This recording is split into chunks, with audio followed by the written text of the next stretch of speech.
You need to watch this if you're born on the 9th, 18th, or 27th of the month. And finally, to the number 9 person, all righty?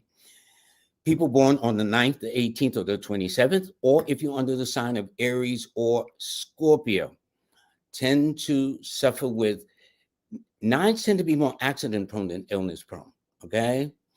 Reason why for me is 9 rules fire. Well, diseases and viruses don't like fire. They will tell you if you go to another country, the traditional mode of thinking was, what do you do before you drink the water? You boil it, all right? And those old cowboy movies my dad used to watch, when they was taking the bullet out the guy's shoulder, they would put the knife in the fire and then took the bullet out and all that stuff.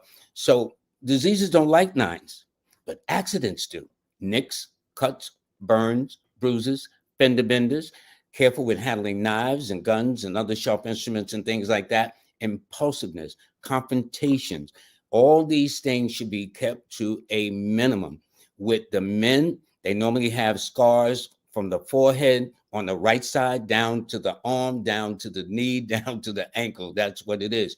And women too, who are number 9s, will tend to have more scars, but theirs will lean more toward the left. Grab your numerology analysis today at numerology33.com.